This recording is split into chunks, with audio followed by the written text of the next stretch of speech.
परिवार प्रसन्न रहे, सुखी रहे, यही प्रार्थना है। धन्यवाद सर। सर, हमारे जो अगले लाभार्थी हैं ये श्री लक्ष्मण मंडलोई जी हैं। ये बीपीएल कार्डधारी हैं। ये अम्बोदिया, ये उज्जैन के निवासी हैं। लक्ष्मण मंडलोई जी। लक्ष्मण जी राम राम। राम राम मामा जी, राम राम। क्या हाल है, आप ठीक हो? ठीक हूँ, लेकिन 13 के बाद से हालत खराब हो गई मेरी, एक्सीडेंट होने के कारण। अच्छा, एक्सीडेंट हो गया था? अरे एक्सीडेंट कैसे हो गया था? बाइक से जा रहा था मैं, तो पीछे से बाइक वाले ने टक्कर मार दी। विकलांग हो चुका हूँ फिलहाल। अच्छा, अभी दिव्यांग है आप? तो फिर काम कर पाते कि नहीं कर पाते? कुछ भी नहीं कर पाता, तो सब बेकार हो चुका हूँ। घर पे बैठा हूँ मैं अभी। तो घर का फिर काम कैसे चलता है, भोजन का और बाकी व्यवस्थाओं का? पत्नी मजदूरी करके फिर घर चलाती है। अच्छा अच्छा, चल, बहुत तकलीफदेह बात है कि एक्सीडेंट हुआ। अब घर में, हाँ जी, घर में और कौन कौन है? 2 लड़के हैं और 1 लड़की है। मोहन जी साथ में बैठे हैं, जरा एक बार मोहन यादव जी ये देखिए, इनके इलाज की कोई अगर संभावनाएं हो तो डॉक्टरों से एक बार पूछताछ करके इनको दिखवा के अगर कोई बेहतर इलाज हो सकता है तो हम बेहतर इलाज करवाने की कोशिश करेंगे इनका। तो एक बार इनका चेकअप करा लीजिए। आपके घर में और कितने सदस्य हैं? 5 सदस्य। 5। अभी तक जो आपकी श्रीमती जी जो मजदूरी करती थी उसी से 5 का काम चल रहा था? वही घर चलाती थी ना श्रीमती जी? हाँ, श्रीमती जी घर चलाती। अब राशन भी अभी तक नहीं मिलता था? राशन तो मुझे अभी तक मिला नहीं। बीपीएल कार्ड भी 19 में मिला मुझे, और अब पात्रता पर्ची आज मिलने के कारण अभी से राशन मिलना चालू होगा। कितना राशन मिलेगा? 25 किलो। 25 किलो 5 लोगों के हिसाब से। लेकिन 25 किलो तो ये होगा, और 3 महीने सितंबर तक प्रधानमंत्री जी वाला और 25 किलो मिलेगा। वो मुफ्त मिलेगा। हाँ, वो जानकारी है ना? हाँ है सर। अच्छा, ये पात्रता पर्ची लेने में कोई कठिनाई तो नहीं आई, कोई दिक्कत तो नहीं आई, परेशान तो नहीं किया किसी ने? आप कोई दिक्कत नहीं आई? अभी तक तो बहुत दिक्कत आई थी, बहुत परेशान हुआ मैं सर। माननीय मंत्री। हाँ बोलो, बोलो आप बोलो। लड़के से बात कर लीजिए आप। हाँ बोलो बेटा, बोलो। इनका लड़का हाँ, सौरभ मंडलोई। क्या करते हो बेटा? सर मैं पढ़ाई करता हूँ। कौन सी क्लास में? सर 12th में।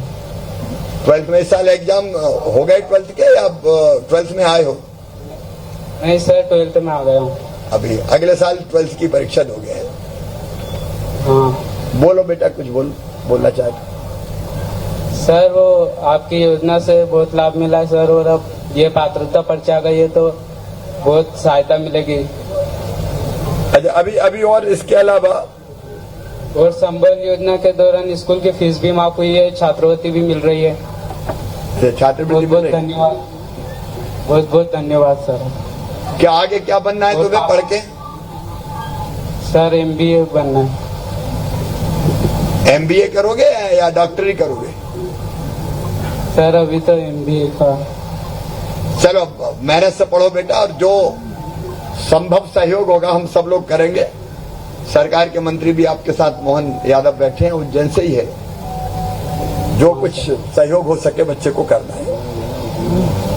सर बहुत बहुत धन्यवाद। खुश रहो बेटा। सर, हमारे जो चौथे हितग्राही हैं ये इंदौर से श्री राधेश्याम लश्करी जी हैं। ये भवन एवं अन्य सन्निर्माण कर्मकार मंडल कार्ड धारक हैं सर, और ये इंदौर में रहते हैं। श्री राधेश्याम जी। नमस्कार राधेश्याम जी। नमस्कार भाई साहब। कैसे हो आप? अच्छा हूँ भाई साहब। काम धंधा क्या करते हैं? हमाली करता हूँ। अच्छा, तो हमाली में काम काज अभी कैसा चल रहा है? अब ठीक चलने लगा है भाई साहब। लॉकडाउन में नहीं चला? लॉकडाउन में तो बहुत स्थिति खराब थी। फिर कैसे टाइम कटा लॉकडाउन का? भोजन की और बाकी व्यवस्थाएं कैसे हुई? लॉकडाउन के अंदर आपने सर वो कंट्रोलों पे जो फ्री अनाज देने का बोला था वो अनाज मिला होगा? मिला? उसमें कोई कठिनाई तो नहीं आई थी? कोई कठिनाई नहीं। अच्छा, कितने लोग हैं आपके परिवार में? 5 जन है। 5 जन। तो अभी तक ये राशन नहीं मिलता था, पात्रता पर्ची वाला? पर्ची अब मिली है, राशन मिलना चालू हुआ आज से। कितने? 5 सदस्य? कितने सदस्य आपके यहाँ? 5 सदस्य। अच्छा, आपके यहाँ भी 5। कितना राशन दे रहे हैं आपको ये? 25 किलो देना है। 25 किलो राशन। आपको प्रधानमंत्री जी की योजना है गरीब कल्याण अन्न योजना, उससे भी और 5 किलो प्रति व्यक्ति अनाज अलग से मिलेगा। ये अलग है और वो अलग है। अच्छा, ये पात्रता पर्ची बनवाने में कोई दिक्कत तो नहीं आई? कोई ने पैसा ईसा तो नहीं मांगे कि इतने दे दो तब बनेगी? कोई दिक्कत नहीं है। घुमाया फिराया तो नहीं? नहीं, कुछ भी नहीं करा। आराम से मिल गई? आराम से मिल गई। अच्छा, और कोई सरकार की योजनाओं की मदद मिलती है आपको? हाँ, मिलती है ना।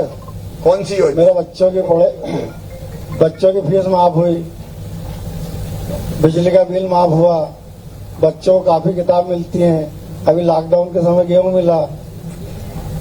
अच्छा, मामा से खुश हो कि नहीं हो? बहुत खुश है। चलिए, आप भी खुश रहिए, सभी बहन भाई खुश रहे। आपको बधाई, आज से आपको भी राशन मिलना प्रारंभ हो रहा है। बहुत बहुत धन्यवाद सर। शुरू करें। सर, एक छोटी सी फिल्म है सर। अच्छा, उसके बाद? हाँ सर, 1 मिनट। फिल्म की बात जो हमने इसके लिए तैयार की।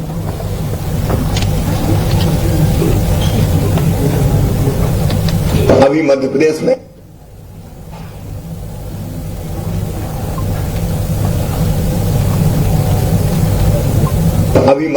में 1 रुपया किलो गेहूं या चावल, 1 रुपया किलो नमक प्रदान किया जा रहा था। लेकिन तब भी शिकायतें आती थी। कई भाई बहन मुझसे कहते थे कि हम गरीब हैं लेकिन हमें राशन नहीं मिलता।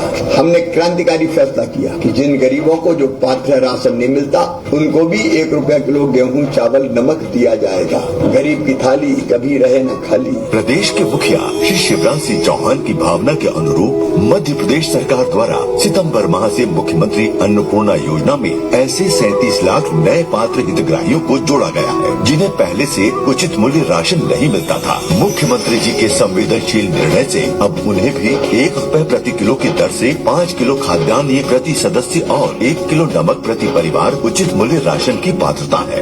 नए हितग्राहियों को जोड़ने की प्रक्रिया आगे भी जारी रहेगी। पहले मेरे पास राशन कार्ड नहीं था, मैं बाजार से महंगा सामान खरीदता था। मेरा राशन कार्ड और पात्रता पर्ची बन चुकी है। अब मुझे राशन दुकान से 1 रुपया किलो गेहूं, 1 रुपया किलो चावल मिल रहा है। मेरा परिवार और मैं खुश हूँ। मैं मुख्यमंत्री शिवराज सिंह चौहान की बहुत बड़ी आभारी हूँ और हम जैसे जो लोग हैं वो भी उनके आभारी हैं जो उन्होंने राशन बनवा के हम लोगों की सहायता की है। अब प्रदेश के इन जरूरतमंद भाई बहनों के चेहरों पर निश्चिंतता की मुस्कान है। यह हमारा संकल्प है। जिन भाई और बहनों के नाम जुड़ रहे हैं उन सबको मैं बधाई देता हूँ। आपके चेहरों पर मुस्कुराहट आई, ये हमारी जिंदगी का लक्ष्य है। आपकी खुशी में हमारी खुशी है। अब मैं बड़े आदर और सम्मान के साथ माननीय मुख्यमंत्री महोदय को उनके उद्बोधन के लिए आमंत्रित करूंगा और आप सबसे करतल ध्वनि की प्रार्थना।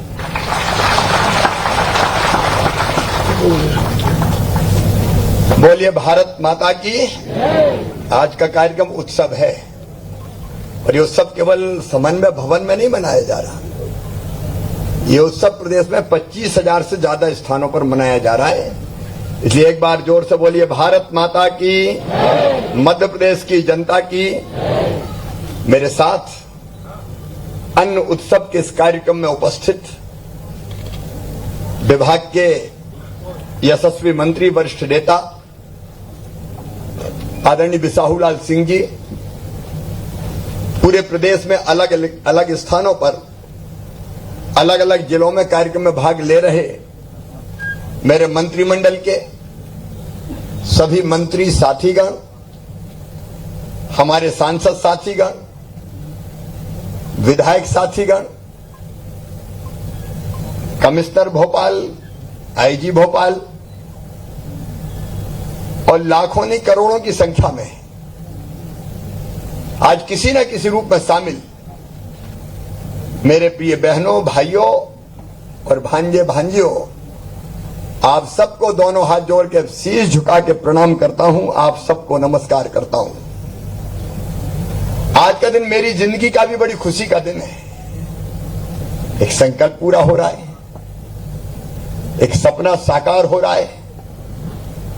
आज हमारे वो भाई और बहन जो वास्तव में थे तो गरीब, और कई तो ऐसे थे जिनका बीपीएल कार्ड भी बना था लेकिन राशन नहीं मिलता था, पात्रता पर्ची उनके पास नहीं थी। मेरे बहनों और भाइयों,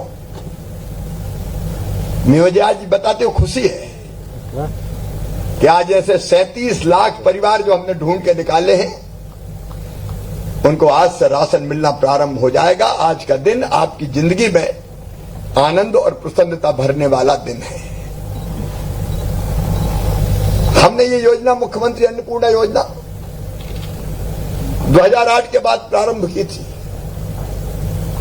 2013 में जब मैं तीसरी बार मुख्यमंत्री बना था, तो हमने तय किया था कि प्रदेश के सब गरीबों को 1 रुपया किलो गेहूं, 1 रुपया किलो चावल और 1 रुपया किलो नमक खाने दिया जाएगा। कोई गरीब मध्य प्रदेश की धरती पर भूखा नहीं रहेगा। कुछ लोगों ने हमारे निर्णय की आलोचना भी की थी, कहिए तो बांटने का काम है, बांट रहे हो, ये अच्छी चीज नहीं है। लेकिन आज मैं प्रदेश के करोड़ों भाई और बहनों को कहना चाहता हूं, ये बांटने का काम नहीं है, ये उनका अधिकार है, ये उनका हक है। उनका अधिकार और हक हम अपने गरीब बहनों और भाइयों को दे रहे हैं। और ये सपना अकेला मेरा नहीं था। महात्मा गांधी जैसे महापुरुष जो गरीबों की सेवा को भगवान की पूजा मानते थे, डॉक्टर हेडगेवार जी जो कहते थे दर सेवा नारायण सेवा, पंडित दीनदयाल उपाध्याय जिन्होंने जनसंघ बनाया था, उनके शब्द मुझे आज तक याद है। वो कहते थे मानव जीवन का अंतिम लक्ष्य है परमात्मा की प्राप्ति, और वो कैसे मिलेगा, तो वो कहते थे मुझे पता नहीं पूजन करने से वो दर्शन देंगे कि नहीं देंगे, आरती उतारने पे वो दिखेंगे कि नहीं दिखेंगे, मंदिर में जाएं तो प्रसन्न होंगे कि नहीं होंगे, ये मैं नहीं जानता। लेकिन मैं जरूर जानता हूं कि अगर दीनों की सेवा कर ली, दुखियों की सेवा कर ली, अरे अगर गरीबों की आंखों के आंसू पहुंच दिए, तो गरीबों की उन्हीं आंखों में तुम्हें साक्षात परमात्मा के दर्शन होंगे, साक्षात भगवान दिखाई देगा। गरीब ही भगवान है, उसकी सेवा ही तो उसकी पूजा है, उसकी इबादत है।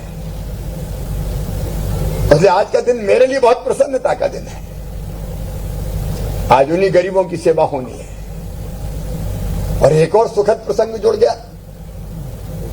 कल हमारे यशस्वी और लोकप्रिय प्रधानमंत्री श्रीमान नरेंद्र मोदी जी का जन्मदिन भी है।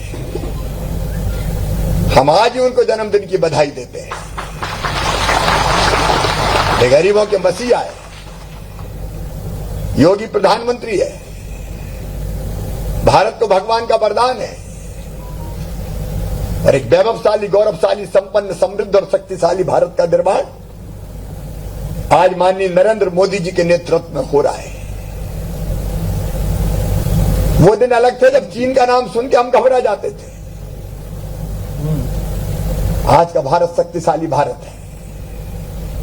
अगर चीन ने आंखें दिखाने की हिम्मत की तो हमारे सैनिकों ने उनकी गर्दन तोड़ के वापस उनकी सीमा में धकेल दिया। आज दुनिया की महाशक्ति है भारत,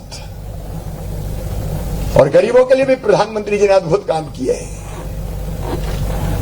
अभी पिछले दिनों ही फुटपाथ पे काम करने वालों के लिए अनेकों योजनाओं की सौगात मोदी जी ने दी। 2.25 लाख लोगों को मध्य प्रदेश में नए घर में गृह प्रवेश कराया। आज हम उनको भी बधाई देते हैं। लेकिन मैं फिर ये कह रहा हूं, ये बांटना नहीं है, ये हक देना है। देखिए, भगवान ने अगर ये दुनिया बनाई तो सबके लिए बनाई कि नहीं बनाई? सबके लिए। ये कुछ लोगों के लिए नहीं बनाई, ये दुनिया सबके लिए बनाई। और भगवान पक्षपाती नहीं है। वो समदर्शी है, सबको एक नजर से देखता है।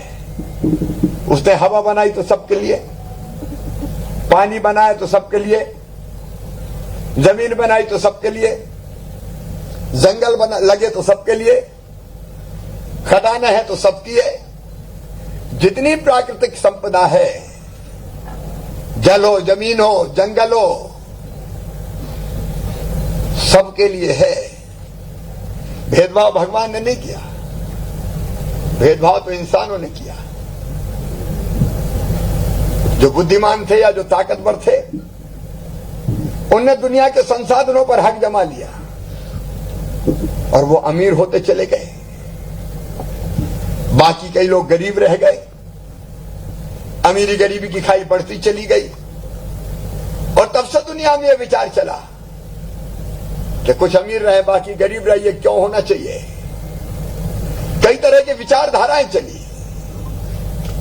सब बराबर होना चाहिए, इस तरह के भाव सब कई के लोगों के मन में आए।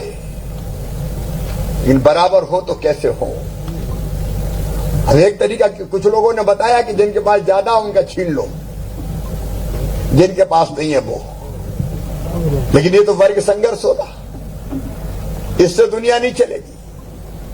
लेकिन लोकतंत्र में हमने तरीका निकाला कि जिनके पास प्राकृतिक संसाधन है और उनसे कई चीजें बना के, जिनके पास धन के अकूत भंडार है, उनसे हम टैक्स लेंगे और जो गरीब है, खाली हाथ आया है, उसको सस्ती चीजें बांट देंगे तो मामला बराबर हो जाएगा। और इसलिए अगर कोई सस्ती सुविधा देते हैं, एहसान नहीं है, यह तो अधिकार है उसका, यह अधिकार उसको देने का काम कर रहे हैं। और इंसान को क्या चाहिए मेरे बहनों और भाइयों? सुखी रहने के लिए कुछ चीजें तो जरूरी है, जिंदगी चलने के लिए, जीवन चलने के लिए। और नहीं तो वो जिंदा ही नहीं रहेगा। जिंदा रहने के लिए हवा चाहिए, वो भगवान ने फ्री में दिए। ये अलग बात है कि उस हवा को हम प्रदूषित करते जा रहे हैं और मानव जीवन के सामने संकट पैदा कर रहे हैं। लेकिन हवा निःशुल्क है, पानी भी निःशुल्क है। ये अलग है कि पाइपलाइन से भर के लेके आते हैं नर्मदा जी से, तो पानी का टैक्स लग जाता है। लेकिन हवा चाहिए, पानी चाहिए, और तीसरी चीज अगर कोई चाहिए तो रोटी चाहिए। भूखे भजन ना होए गोपाला, धर लो अपनी कंठी माला। रोटी जरूरी है, और रोटी की महिमा कई लोगों ने कविताओं में भी गाई है। तन की हवस मन को गुनाहगार बना देती है, भाग के बाग को बीमार बना देती है। भूखे पेट को देशभक्ति सिखाने वालों, भूख इंसान को गद्दार बना देती है। अलग अलग तरीकों से, कई तरह अलग अलग तरीकों से लोगों ने कहा रोटी जरूरी है। साईं इतना दीजिए जामे कुटुंब समाए, आप भी भूखे ना रहें साधु न भूखा जाए।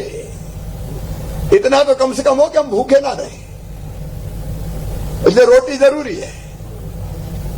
और इसलिए मैं मानता हूं कि जीवन की जो बुनियादी जरूरतें हैं, रोटी, कपड़ा, मकान, पढ़ाई लिखाई, दवाई और उसके लिए रोजगार का इंतजाम, ये हर गरीब को, हर व्यक्ति को चाहिए। और जब हम सरकार चलाते हैं भारतीय जनता पार्टी की, तो पहली चीज दिमाग में यही रहती है, कैसे सबको रोटी मिले। हमने वो जमाने भी देखे जब दिन दिन भर मेहनत करते थे, सवेरे से लेकर रात तक, तब अनाज के रूप में इतनी मजदूरी मिलती थी कि मुश्किल से पेट भर पाता था। बच्चों की पढ़ाई लिखाई, दवाई का इंतजाम नहीं होता था, फटे चीथड़ों में तन लटका रहता था।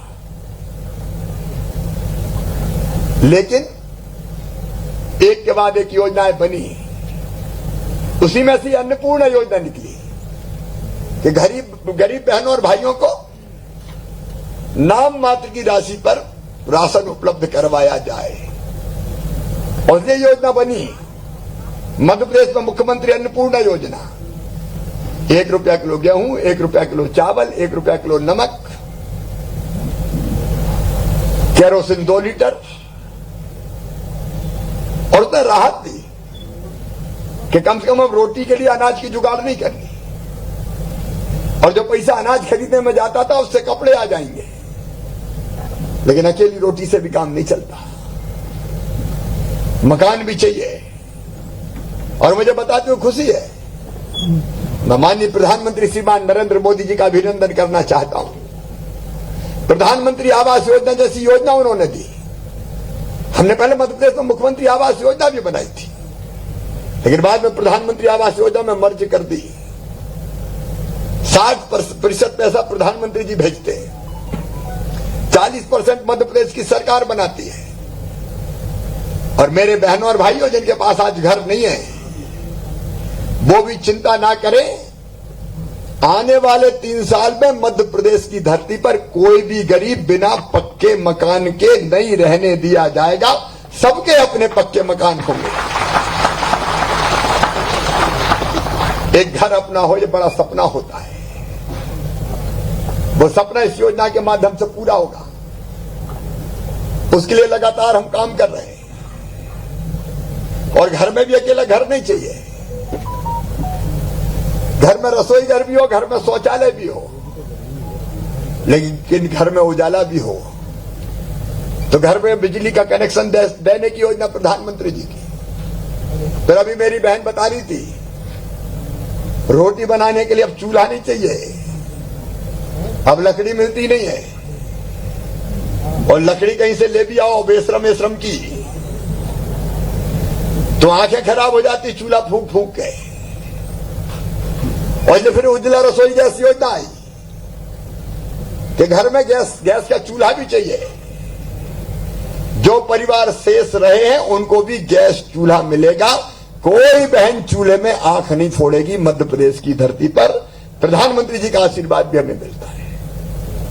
और फिर पीने का साफ पानी चाहिए। मैं गांव-गांव में सुनने वाली अपनी बहनों से भी निवेदन करना चाहता हूं। हमने योजना बनाई है भारत सरकार के सहयोग से, जिसमें केवल हैंडपंप का पानी नहीं, कुएं का पानी नहीं, एक जगह वाटर ट्रीटमेंट प्लांट बना के नदी पे पाइपलाइन बिछा के घर में पाइप ला के नल लगा के टोटी वाले नल हर घर में 3 साल में दे देंगे। टोटी खोले तो झरझर पानी भरे और पीने के पानी के लिए कहीं और भटकना ना पड़े। एक घर में जितनी चीजें चाहिए वो गरीब के होनी चाहिए। इसलिए उस दिशा में भी हम तेजी से काम कर रहे हैं। लेकिन इसके साथ बच्चों की पढ़ाई भी चाहिए। मेरे भांजे भांजी, उनमें प्रतिभा, क्षमता, बुद्धि, अकल कम नहीं है, लेकिन पढ़ाई की सुविधा नहीं है, पास में पैसे नहीं है। तो बच्चे बुद्धिमान होने के बाद भी पढ़ाई से वंचित रह जाते हैं। और इसलिए हमने संबल योजना बनाई थी। पिछली सरकार ने संबल भी ठंडे बस्ते में डाल दी थी। अब फिर से मैं चालू कर रहा हूं और मैं आश्वस्त करना चाहता हूं सभी बेटे बेटियों को, मन लगा के पढ़ो। तुम्हारी प्राइमरी और मिडिल की शिक्षा की तो फीस लगती नहीं है, लेकिन मेडिकल, इंजीनियरिंग कॉलेज में या और बड़े उच्च शिक्षण संस्थान में जाओगे तो अभी तुम्हारी पूरी फीस अब तुम्हारे मम्मी पापा नहीं भरवाएंगे, मामा भरवाएगा, भारतीय जनता पार्टी की सरकार भरवाएगी।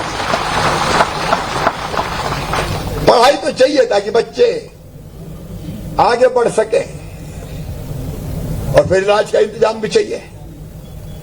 आजकल कोरोना फैला हुआ है। मैं तो कोरोना में मुख्यमंत्री बना और तब से कोरोना से लड़ रहा हूं। 9 बजे शपथ ली, 10 बजे वल्लभ भवन चला गया। तब तक दूसरी सरकार ने कोरोना के लिए कुछ करो ही ना था। इलाज की व्यवस्था नहीं थी, अस्पताल टाई अप नहीं थे,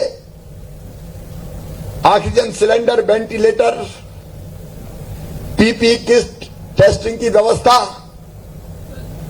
तब कुछ भी नहीं थी। अभी महामारी दुनिया में फैल रही है, बाकी राज्यों में भी बढ़ रही है। अब पहले लॉकडाउन किया, लेकिन लॉक कब तक रखते लोगों को? क्योंकि सारी अर्थव्यवस्था चौपट हो गई, काम धंधे चौपट हो गए, बर्बाद हो गए। तो अब तय किया कि लॉकडाउन से अनलॉक करो और बीमारी हो तो उसका इलाज का प्रबंध करो। समस्या बड़ी है, लगातार हम जूझ रहे हैं, लगातार लड़ते रहेंगे और इससे भी पार पाएंगे, लेकिन इलाज के लिए तो पैसे लगते हैं। कोरोना के इलाज की भी फ्री व्यवस्था की और उसके बाद मुख्यमंत्री स्वेच्छानुदान राज्य बीमारी सहायता कोष और अब तो सबसे बड़ी योजना प्रधानमंत्री जी ने बनाई। उस योजना के कारण निःशुल्क बड़ी बीमारियों का इलाज होता है और जब बीमारी का इलाज अगर फ्री में हो जाए तो गरीब के जीवन में और राहत मिल जाए। उसके बाद है रोजगार की व्यवस्था। एक जटिल प्रश्न है, कठिन सवाल है, लेकिन लगातार हम इसको हल करने की कोशिश कर रहे हैं। कोरोना काल में आपने देखा कैसे लाखों की तादाद में बाहर से भी मजदूर आए, लेकिन मनरेगा के माध्यम से उसमें भी रोजगार दिलाने का प्रयास किया।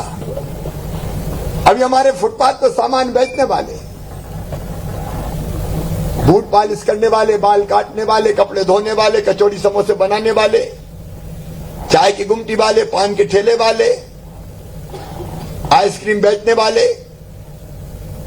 कबाड़ी का काम करने वाले, छोटे मोटे सर पे रख के सामान बेचने वाले, उनको 10,000 रुपए तक का लोन बिना ब्याज का, जिसका ब्याज सरकार भरेगी और गारंटी भी सरकार देगी, वो दिलाने का प्रयास हुआ। सरकारी नौकरियों में भी भर्ती पर प्रतिबंध था, वो प्रतिबंध हटा के सरकारी नौकरियों में भी रोजगार दिया जाएगा। उस दिशा में अब तेजी से हम कदम उठा रहे हैं और प्राइवेट सेक्टर में भी निवेश लाके कैसे रोजगार के अवसर बढ़े उसकी कोशिश भी कर रहे हैं। लेकिन पहली चीज रोटी, और इसलिए आज जिन बहनों और भाइयों की पात्रता पर्ची बनी है 37 लाख में से 25 लाख, ये 12 लाख और बची है दादाजी किदवई जी, सारे कलेक्टर सुन रहे होंगे। ये 12 लाख परिवारों से और संपर्क करना है और इनको भी पात्रता पर्ची बन के राशन मिल जाए।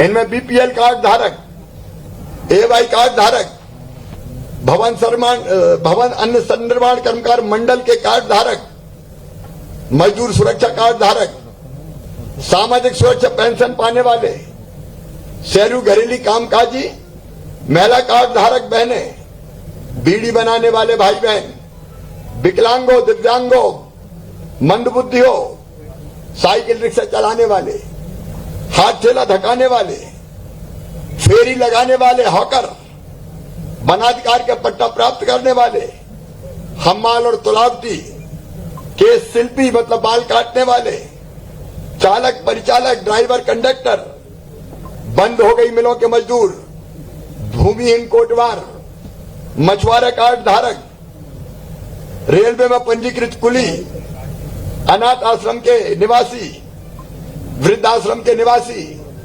और जब मैं ग्वालियर गया तो ऑटो वाले आ गए, उन्होंने कहा मामा हमने क्या बिगाड़ा, रहे हमारे भी तो ऑटो मोटो बंद हो गए, अब मुश्किल से दिन कट रहे हैं। तो हमने 1.5 लाख से ज्यादा ऑटो चालकों के लिए भी 1 रुपया किलो गेहूं, चावल और नमक देने का फैसला कर लिया है ताकि उनके परिवार भी ढंग से चल सके। उनके लिए व्यवस्था की गई है, कोई भूखा नहीं रहे, कोई भी मजबूर नहीं, अपने हक के लिए भटके ये मुझे मंजूर नहीं। कोई भूखा ना रहे, कोई बेबस ना रहे, कोई मजबूर ना रहे, क्योंकि अन्न तो जरूरी है, अन्न ही ब्रह्म है, बिना इसके काम नहीं चलता। और इसलिए आज इस योजना का हम शुभारंभ कर रहे हैं। गांव गांव में बैठे मेरे गरीब बहनों और भाइयों, आपकी पात्रता पर्ची आपको मिल गई होगी, आप उसको डाउनलोड भी कर सकते हैं। लेकिन डाउनलोड अगर नहीं कर पाए तो हमने पंचायतों के जो हमारे कर्मचारी है और शहरों में नगर पालिका, नगर पंचायत, नगर निगम के जो कर्मचारी है उनको निर्देशित किया है कि वो घर घर जाके पात्रता पर्ची बांटे, पात्रता पर्ची दे, ताकि हर गरीब भाई बहन अपना राशन ले सके। और एक और सुविधा है इसमें, प्रधानमंत्री जी ने योजना लॉन्च की, one nation one ration card. एक राशन कार्ड से अगर आप भोपाल में हो, कल आप चले जाते हो ग्वालियर या अहमदाबाद, तो वहां भी आपको राशन मिलेगा। आधार सीडिंग करवानी पड़ेगी, तो आप एक राशन कार्ड से कहीं भी राशन प्राप्त कर सकते हैं। आपकी जिंदगी में से आसानी आएगी। मैं आप सबको बधाई देता हूं और सारे कलेक्टर्स ये ध्यान रखेंगे कि राशन ढंग से गरीबों को मिल जाए। इसमें अगर किसी ने गड़बड़ की तो वो छोड़ा नहीं जाएगा, सीधे जेल के सलाखों के पीछे होगा। अभी इंदौर जिले के महू में एक को गिरफ्तार करके राष्ट्रीय सुरक्षा कानून में भेजा है। एक को झाबुआ में पकड़ा है। ये कुछ ऐसे लोग हैं जो समाज के दुश्मन हैं। ये जहां मौका मिलता है वहीं खाने लगते हैं। अगर जनता के राशन में गड़बड़ें की तो गड़बड़ करने वाले तो पकड़े ही जाएंगे। अधिकारियों को भी नहीं छोड़ा जाएगा किसी भी कीमत पर। एक एक दाना गरीब के घर ठीक से पहुंचे, इसकी व्यवस्था करनी है, इसका इंतजाम करना है। गरीबों के जो दुश्मन हैं, उनका हक और अधिकार छीनने वाले, उनको किसी भी कीमत पर हम बर्दाश्त नहीं करेंगे। आज मैं अपने सारे 37 लाख बहनों और भाइयों को बधाई देता हूं। आपकी जिंदगी में आज का दिन आनंद का और प्रसन्नता का है, उत्सव का है। अब लगातार आपको राशन मिलेगा, समाज की बाकी योजनाओं का लाभ मिले, इसकी भी आप कोशिश कीजिए। और महज ये कार्यक्रम नहीं है, हमारे एक संकल्प और है, 3 साल में आत्मनिर्भर मध्य प्रदेश का निर्माण। एक नया मध्य प्रदेश, नए इंडिया के लिए वो बनाने की कोशिश है ये। और जब भी लगातार 7 दिन तक कार्यक्रम होंगे। आज राशन का कार्यक्रम है, कल आंगनवाड़ी केंद्रों में कुपोषित बच्चों को दूध प्रदाय किया जाएगा। कल से उसका शुभारंभ में लाडली लक्ष्मी योजना के चेक बांटे जाएंगे। उसके बाद किसानों के खाते में पैसा डालने का कार्यक्रम, अलग अलग दिन अलग अलग कार्यक्रम। ये सारे कार्यक्रम जनता की जिंदगी बदलेंगे। और मैं ये नहीं चाहता कि आप हमेशा गरीब रहें। काम धंधा करके बच्चे पढ़ लिख के एक सुखी जीवन व्यतीत करें, उसका भी रोड मैप हम तैयार कर रहे हैं। आत्मनिर्भर भारत मोदी जी का संकल्प है। आत्मनिर्भर भारत के लिए आत्मनिर्भर मध्य प्रदेश, इसका निर्माण हमारा संकल्प है। और उसकी शुरुआत आज इस अन्न उत्सव के साथ प्रारंभ हो रही है। और जिनको आज ये लाभ मिल रहा है, उनको मैं एक बार फिर बधाई देता हूं, उनका अभिनंदन करता हूं। और बाकी योजनाओं का भी लाभ मिले, ये अधिकारियों को निर्देशित करते हुए अपनी बात समाप्त करता हूं। मेरे साथ बोलिए भारत माता की, भारत माता की। बहुत बहुत धन्यवाद, प्रणाम, नमस्कार।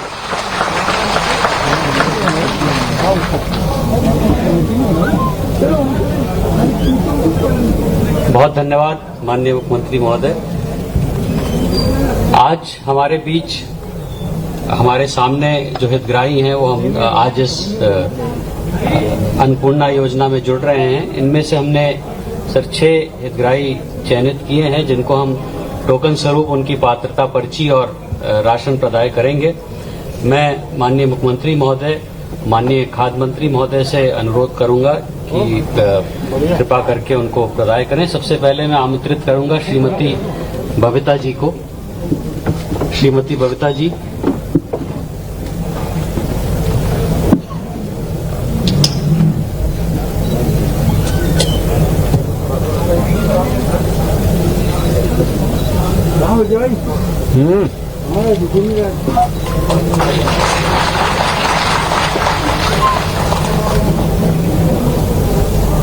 ये पात्रता पर्ची का एक स्वरूप है जो उसी का थोड़ा है।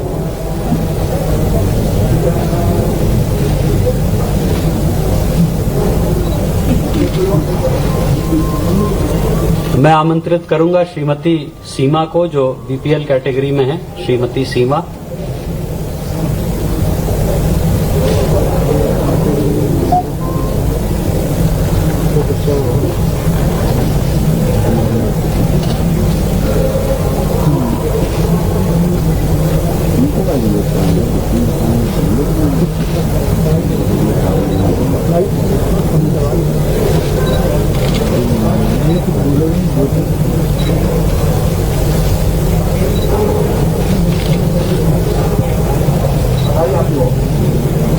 श्रीमती शोभा ये सामाजिक सुरक्षा पेंशन प्राप्त करती हैं।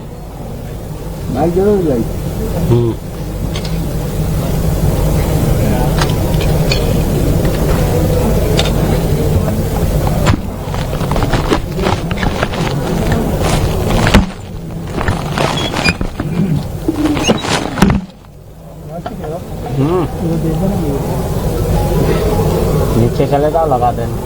श्रीमती शोभा।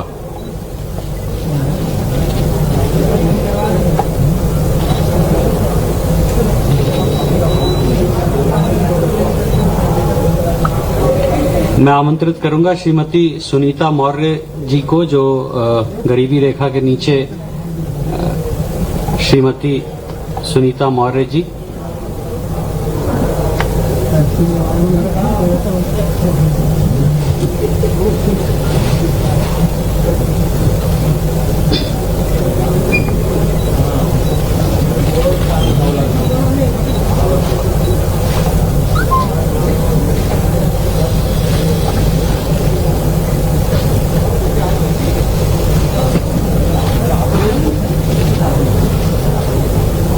धन्यवाद। मैं आमंत्रित करूंगा श्रीमती बदामी देवी जी को, ये भी गरीबी रेखा के नीचे जीवन यापन करती हैं। श्रीमती बदामी देवी जी।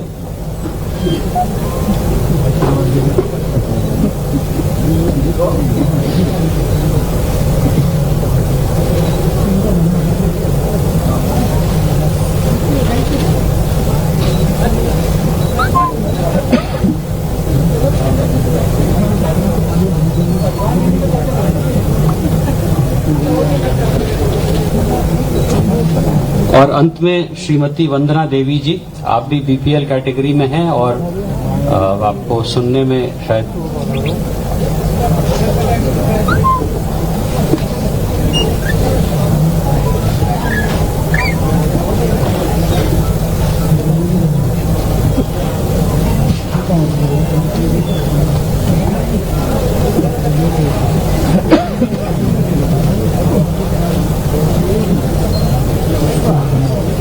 धन्यवाद सर। और अंत में मैं आभार प्रदर्शन के लिए अपने सहयोगी संचालक खाद्य एवं नागरिक आपूर्ति विभाग श्री तरुण पिथोड़े जी को आमंत्रित करता हूं। माननीय मुख्यमंत्री जी, माननीय खाद्य मंत्री जी, आदरणीय प्रमुख सचिव, आदरणीय आयुक्त, आदरणीय महानिरीक्षक, कलेक्टर एवं डीआईजी भोपाल, मेरे सभी साथी शासकीय सेवक गण, मीडिया के सभी साथीगण एवं सभी उपस्थित हितग्राही साथियों, आज के कार्यक्रम में उपस्थित होकर इसे गौरवान्वित करने के लिए हम माननीय मुख्यमंत्री जी एवं खाद्य मंत्री जी का आभार प्रकट करते हैं। हम आदरणीय प्रमुख सचिव को आज के कार्यक्रम हेतु मार्गदर्शन प्रदान करने के लिए उनका भी धन्यवाद ज्ञापित करते हैं तथा आदरणीय आयुक्त एवं आदरणीय महानिरीक्षक को उनकी उपस्थिति के लिए धन्यवाद देते हैं। हम इस कार्यक्रम के सफल आयोजन के लिए कलेक्टर भोपाल, जिला प्रशासन, उनकी समस्त टीम को भी धन्यवाद देते हैं। यहाँ उपस्थित सभी हितग्राही नागरिक बंधुओं, इस कार्यक्रम को आयोजित करने वाले सभी साथियों एवं मीडिया के साथियों को हम उनकी उपस्थिति के लिए धन्यवाद देते हैं।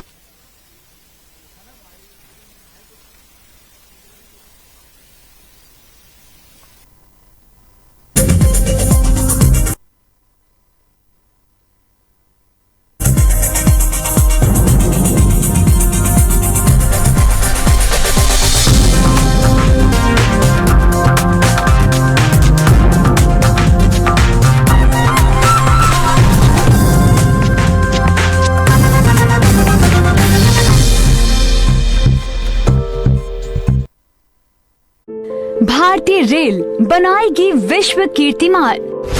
दुनिया का सबसे ऊंचा पुल बनेगा पूर्वोत्तर की शान। पूर्वोत्तर राज्यों को बेहतर से बेहतर कनेक्टिविटी देकर उनका विकास सुनिश्चित करने के लिए भारतीय रेल अनेकों प्रयास कर रही है। इसी कड़ी में नया आयाम है मणिपुर में बनने वाला दुनिया का सबसे ऊंचा घाट पियर पुल। इस पुल का निर्माण नोनी के पास इजाई नदी पर किया जा रहा है। यह ब्रिज 111 किलोमीटर लंबी Jiribam Tupul Imphal new broad gauge line परियोजना का हिस्सा है।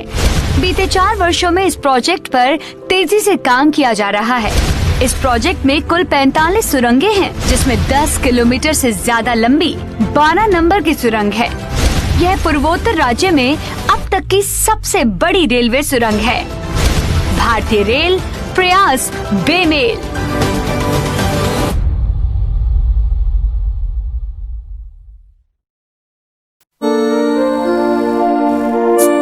भैया बनफूल तेल देना जरा।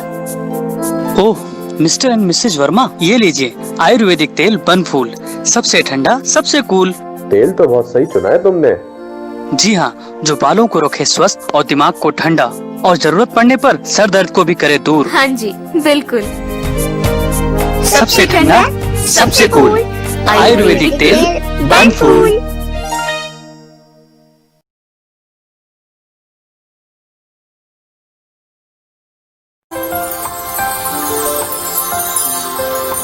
सुनो, ठंडक मिली? वाह, मेरी ठंडक तो तुम हो। ये सब तो बनफूल का कमाल है। तुम्हारे घने घने फूलों जैसे बालों का एहसास है बनफूल। तुम्हारे कूल कूल मिजाज का राज है बनफूल। मेरे बिन बालों का राज है बनफूल। सबसे ठंडा सबसे कूल आयुर्वेदिक तेल Banphool. Rabindranath Tagore University, formerly known as ISECT University, the pioneers in skill development with focus on creating industry-ready professionals. Join India's premier skill-based university, Rabindranath Tagore University.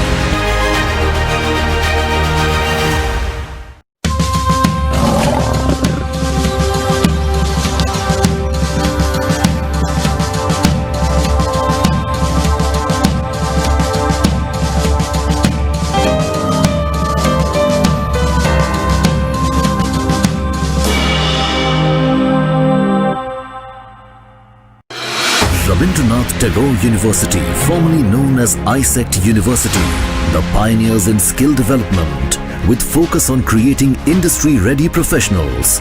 Join India's premier skill-based university, Rabindranath Tagore University. बेखौफ अपराधी।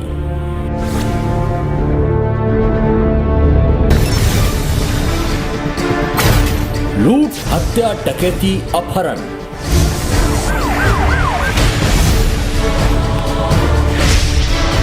लड़ाई अधिकारों की,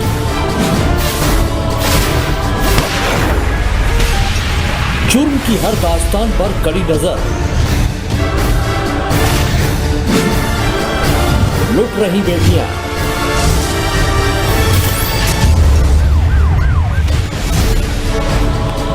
कौन बचाएगा इन हैवानों से? देखते रहिए क्राइम अलर्ट।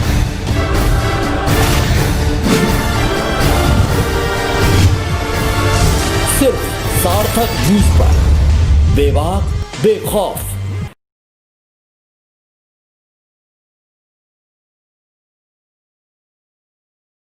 भारतीय रेल बनाएगी विश्व कीर्तिमान। दुनिया का सबसे ऊंचा पुल बनेगा पूर्वोत्तर की शान। पूर्वोत्तर राज्यों को बेहतर से बेहतर कनेक्टिविटी देकर उनका विकास सुनिश्चित करने के लिए भारतीय रेल अनेकों प्रयास कर रही है। इसी कड़ी में नया आयाम है मणिपुर में बनने वाला दुनिया का सबसे ऊंचा घाट पियर पुल। इस पुल का निर्माण नोनी के पास इजाई नदी पर किया जा रहा है। यह ब्रिज 111 किलोमीटर लंबी Jiribam Tupul Imphal new broad gauge line परियोजना का हिस्सा है। बीते 4 वर्षों में इस प्रोजेक्ट पर तेजी से काम किया जा रहा है। इस प्रोजेक्ट में कुल 45 सुरंगें हैं, जिसमें 10 किलोमीटर से ज्यादा लंबी 12 नंबर की सुरंग है। यह पूर्वोत्तर राज्य में अब तक की सबसे बड़ी रेलवे सुरंग है। भारतीय रेल प्रयास बेमेल।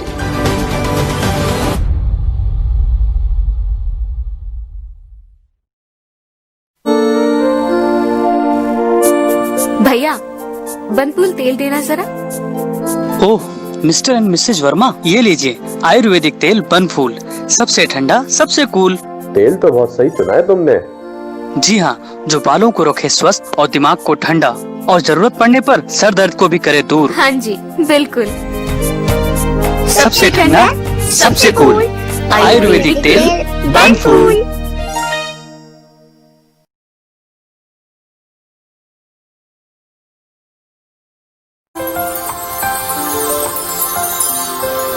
सुनो, ठंडक मिली? वाह, मेरी ठंडक तो तुम हो। ये सब तो बनफूल का कमाल है।